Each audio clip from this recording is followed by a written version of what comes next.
AgweekTV weather is brought to you by Kaler Farms. It rained and rained earlier this week, especially in southeast North Dakota, very late in the fall season for any drying to happen. So it looks like many areas across North Dakota, especially the southeast part, will go into the winter season, probably pretty wet.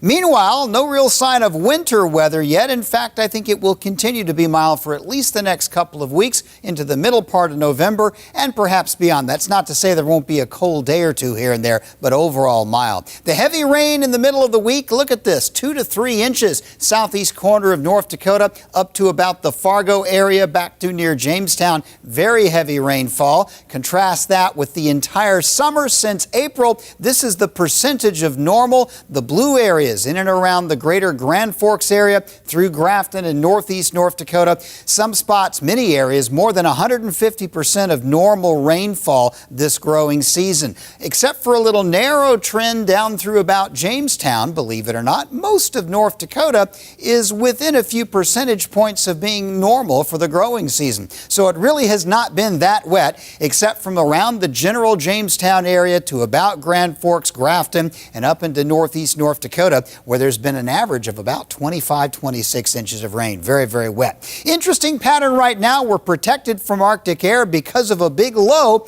up in the Bering Sea off the coast of Alaska that's helping to force a really fast jet stream across the Pacific, which basically blocks the cold air up north and keeps it from dropping southward. I look for the weather pattern this week to remain generally mild across the northern plains. Looks like the jet will have a weak split with the northern branch getting the bulk of the winds, which will keep the Arctic air locked up across the north. There'll be a few weather systems, but I think the Pacific Northwest, where that jet stream comes ashore, will likely hog a lot of the moisture across the United States. And for the next 2 weeks, we're still expecting a generally above average temperature pattern. That's not to say there won't be the occasional chilly day in November, but I think through November 12th, mostly above average. So where's the rain going to be? Well, it's going to be in the Pacific Northwest this week, that's for certain. Looks like a little dry patch over eastern Montana, maybe a narrow tongue of wet weather through the southern plains. The southeast looks like it's going to stay dry. Northern plains area, some precipitation, but not quite as heavy as this past week. The second week of the forecast, still very rainy Pacific Northwest, time of the year for that. Looks like the dry weather will circle up into the northern plains, but overall still some moisture across the Dakotas, Minnesota, northern Iowa, and places such as that. So what are we talking about as we finish the show?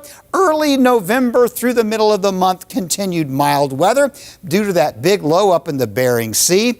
I am still confident there will be some cold weather this winter, just may not start for a few weeks yet.